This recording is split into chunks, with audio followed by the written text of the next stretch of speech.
Hey guys, welcome back. I am going to be doing a quick unboxing and then setup and test painting of my new Sienna Plein Pochade box.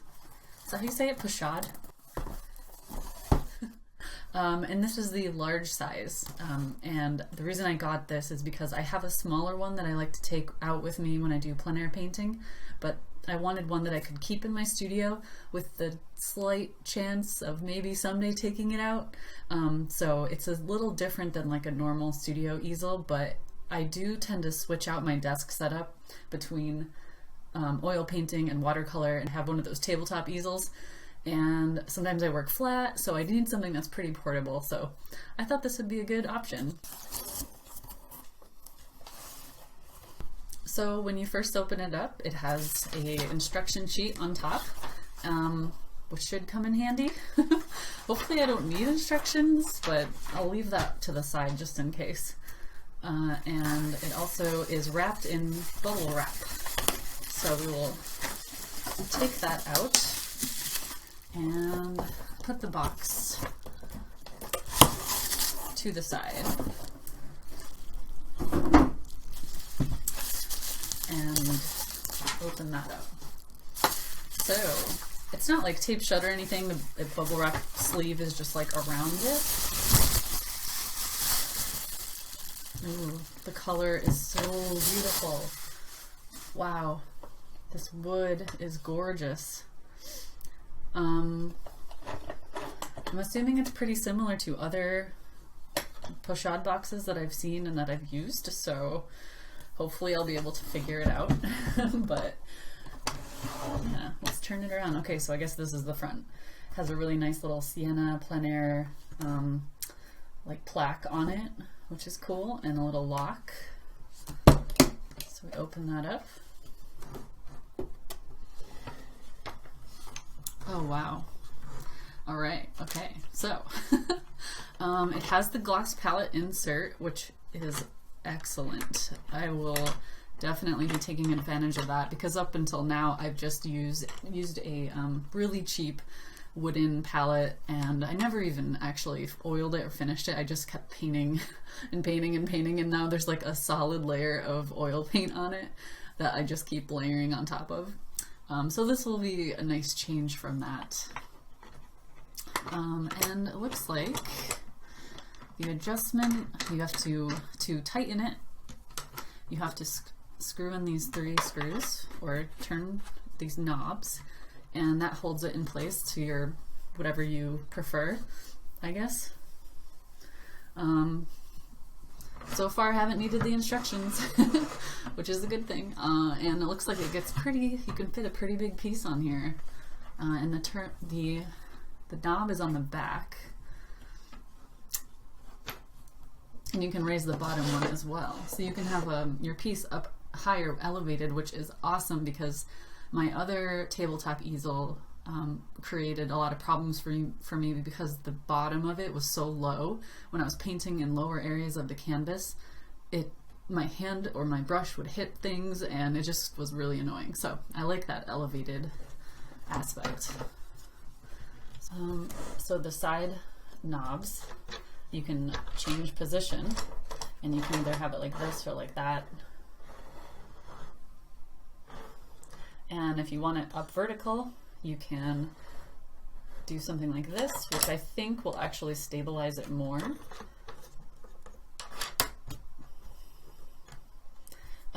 Instead of having it vertical or kind of like at an angle, I think this will like provide more support on the back. I don't think you really want to push on it very much, which you wouldn't be doing anyway while you're painting, but yeah, that's just something you'll have to keep in mind, that I'll have to keep in mind. And looks like the glass is like held in by these 4 blocks of wood, which is cool. That's fine. Just need to clean it while it's in there. And on the back, you can see there is I think this is held in just with some screws. I don't even know if I have a screwdriver. Oh, I'm such an idiot. Okay, yeah, you don't need to unscrew it. So, turn that to its upright front-facing position, and this slides over the side.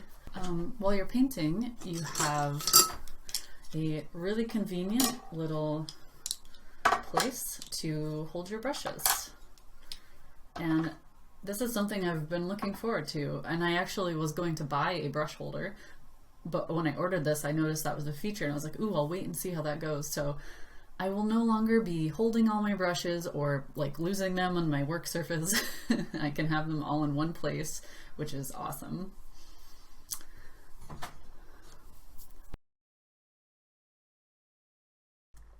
My first impressions are that it's beautiful. I can't figure out how else to say it. I'll just try to show you a little close-up. But the wood is finished so nicely. It's like a satin finish. The wood is a gorgeous color and it feels really sturdy and strong and just plain well made. So I am already excited to jump into the painting. So I'm going to just throw on one of my little panels up here, and then I will need to adjust. Oh, there it goes. So there we go.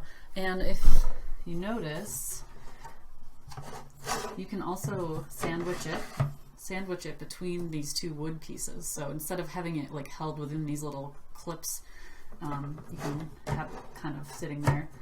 Really quick, I just wanted to show you my typical palette that I've been using, and as you can see, like I said, it's a total disaster. And this is like hardened, you know, I even used a little thinner and tried to scrape off some of it and get some of it off there, but yeah, I think it's permanent at this point. My colors today are titanium white, ivory black, dioxazine purple, Prussian blue, permanent sap green, raw umber, raw sienna, burnt sienna, and then I went back and I added a little more white and green because I knew those were going to be like my main colors. I'm also using some mediums today, like the fast drying medium by Winsor & Newton. It's pretty much odorless and it really helps speed up the drying process. I'm also possibly going to use a little linseed oil in certain areas, but maybe not. I just like to have it on hand just in case. I got this little travel container which closes tightly and secures the liquid inside.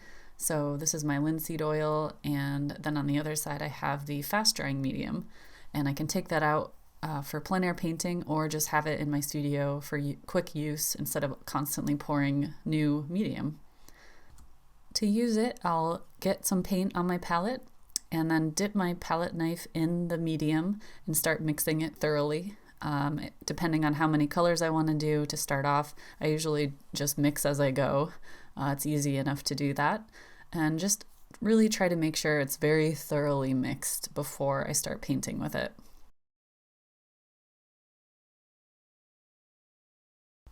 And to start off, I just do a couple colors because I'm going to do a really light sketch on my canvas before I start laying in most of the color. So in this case, I'm using a really light green and my titanium white with a little bit of the medium.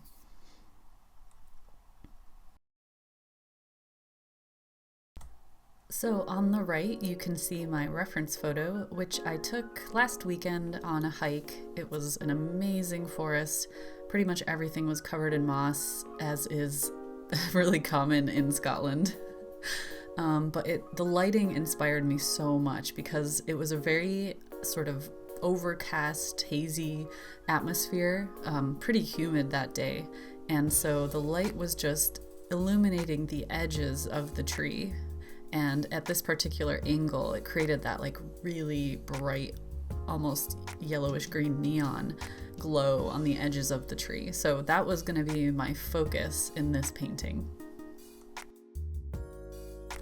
So to start off, I just did a really quick sketch of where my main tree trunks were going to be, and then I started laying in some of my big areas of color in the background. And since I wanted to make sure I kept that sort of bluish, grayish, hazy look in the distance behind the trees. I just did a very, very thin layer of my titanium white with occasionally adding in like a little bit of the green. And in this point, it was just like a base layer anyway, so I was just kind of laying in chunks of color here and there. And by the end of the painting, you'll see that I did leave a little bit of the blue base coat showing through, which by the way is just a gesso mixed with some acrylic. It's a base coat that I just laid on one layer really thin, and the reason is because these boards that I got are extremely smooth finish, and it kind of bothers me while painting with oil. I want more texture, so I'm still getting used to them, and I'm pretty sure that from now on I'm gonna do this strategy because it created a little bit of a better feeling surface for me to paint on. Since I knew I was going to be using a palette knife later on to add some texture and some of my deeper shadows and highlights, I didn't really mind how smooth this canvas was. Otherwise, I'm thinking I might test out some more of a textural medium to have like a base coat in the future. Not sure. I have to look into that, I guess. I'm still really getting used to how oil works and all the different mediums and different options there are. So if any of you guys have suggestions for some kind of like textural medium that you can add to your gesso or to that base layer, let me know. I'd love to look into those. My strategy for this painting, since I knew I wanted there to be this rim light around the edge of the tree, I know from the few oil paintings that I've done that it can be really tricky to keep your brightest brights, like preserve those brightest brights without blending them away. Like it's just so easy to blend everything together. So I decided to, like, after I was finished laying in these big chunks of color that were just like the base layer, kind of the background, I dipped my tiny brush in some very, very, very bright pure white titanium. It did have a little bit of the medium mixed in, so it was slightly more diluted, but I dipped it in the white and then started lining the edge of the trees. And my goal was that the edge of these trees would remain really, really bright. And as I layered in the green of the moss, I would avoid just the very, very edge of this white paint so that it would be just a hint of that brightness, and then I would blend in the green from like a light green down to the dark green. So that was my strategy. Like I said, I don't really know what I'm doing with oil. I'm just figuring it out as I go, and it actually ended up working pretty well. So I did run into a little bit of a complication when I was like kind of doing some more detail in the background, and it would kind of, and the brush would rub over this whiteness. But it wasn't really a big problem, and I kind of figured it out as I went.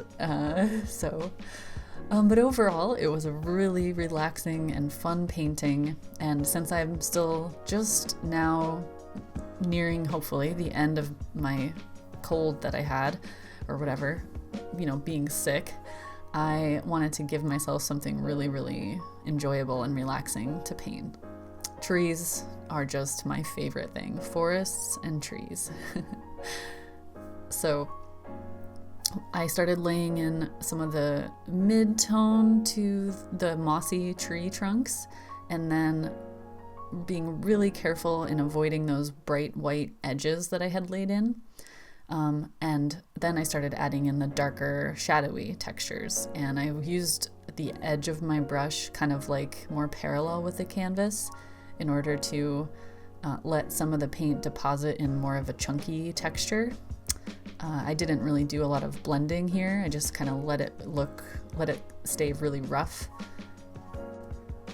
And overall, I wanted to keep the painting pretty impressionistic, so I didn't want to over render the detail too much, my goal was to see if I could capture this beautiful lighting without being, over the top with detail, I guess. I have this goal of making paintings that at first glance seem really simple, but when you look up close, there's just a lot of really beautiful textural detail. And as you know, with Impressionism, up close they can kind of look crazy and abstract, but then when you back up a little bit, all the things start to fall into place. Your eye fills in the beautiful textures and brush strokes, and it creates this realistic image. So that was my goal for this one. For those really raw, rough, leafy textures at the base of the tree, I decided to go a little more bold, and so I used my burnt sienna pretty much in raw form. I added a little bit of the fast drying medium, and I just took my palette knife and kind of slowly dragged it over a mound or whatever that is. And then I kind of switched back and forth between my darker colors and my lighter colors just to create that variety of texture to mimic the rough moss mixed with dried leaves look that you see in the reference photo. I absolutely love using a palette knife. It's pretty much the first thing that I ever used when I started painting 3 years ago with my acrylics, and I used to exclusively use a palette knife to paint my entire painting. With oil, there's just a beautiful way that it captures the light when you use these thick layers with a palette knife, so it's quickly becoming my favorite thing. And I just think it's a really fast and simple way to add a variety of texture. Even if you start off with that base coat of like thick palette knife layer, and then you go back in and you blend things here and there, that to me just creates a beautiful variety in the painting. At this point, I decided to come back in and try to blend the edge of that tree, that bright white that I had left in at the beginning, into the more shadowy, mossy textures I had just laid in. So I actually added in some cadmium yellow into my titanium white and blended that edge into the existing paint. So it allowed me to create that bright rim lighting here and there on the edge of the tree. I didn't line the entire thing. It was just little catches of light here and there. I decided to simplify the overall composition as compared to the reference photo because there is a lot going on in that photo. And my goal, as I said, was to capture the beautiful rim lighting on the trees, so I didn't need all that other extra stuff. I decided to add some branches coming out of those bigger tree trunks here and there, and in terms of placement, I just kind of went with my gut and tried to create a nice flow to the painting. One of my strategies for creating depth in these tree and forest paintings is to use a more toned down, more of a neutral palette, like adding a little bit of blue or even gray in order to make it look like they're receding into the distance. Of course, there are exceptions to that rule, but it generally works pretty well for me. And, occasionally here and there, you want to add in some more stark contrasts, like darkness to some of the branches, because not all of them are illuminated in the same way. It just depends on how they're growing. But it does tend to work for a lot of compositions that I've done.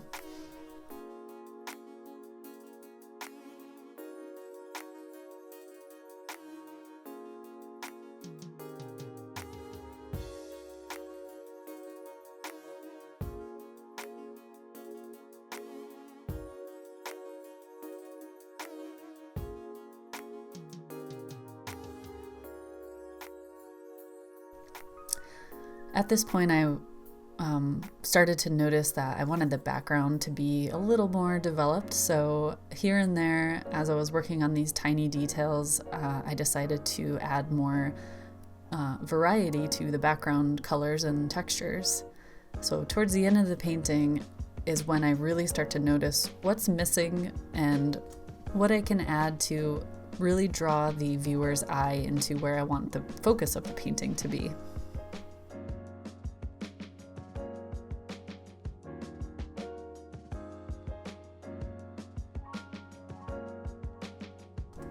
At this point, I think I had been painting for about 45 minutes. I didn't give myself a hard limit of 1 hour, but that's kind of what I was shooting for. And so at this point, I was gonna kind of start wrapping things up. I know I have a long ways to go with my oil paintings, and studies like this really help me understand where I need to grow.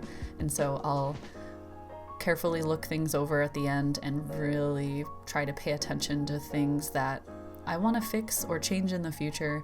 So it was an amazing experience, and I have to say this new Sienna Pochade box is probably the most perfect thing for my studio. I'm so excited for it.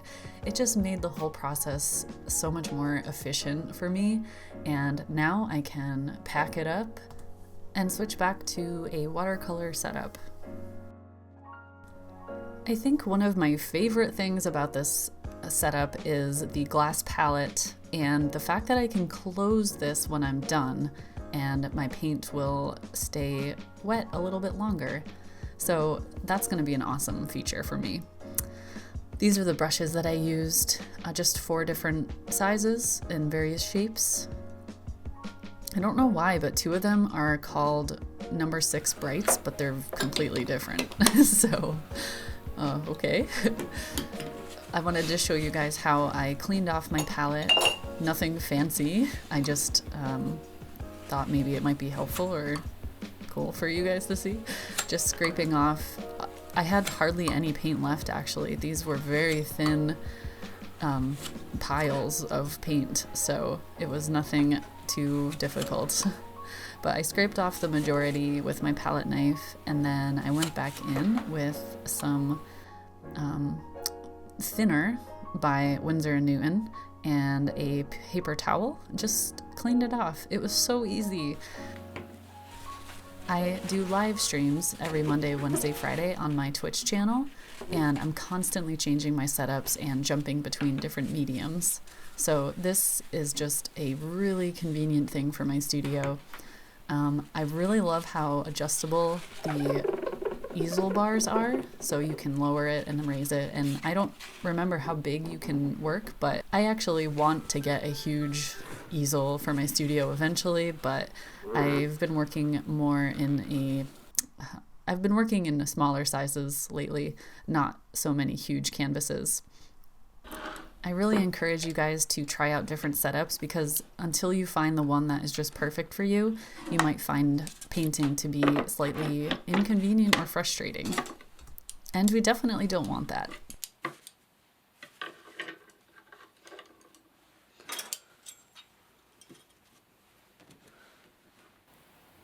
Thank you guys for joining me for this unboxing. It's the first time I've ever done this kind of video, so I hope I did an okay job in showing you this beautiful Pochade box.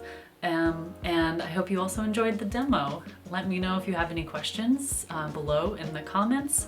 And otherwise, I will see you next time.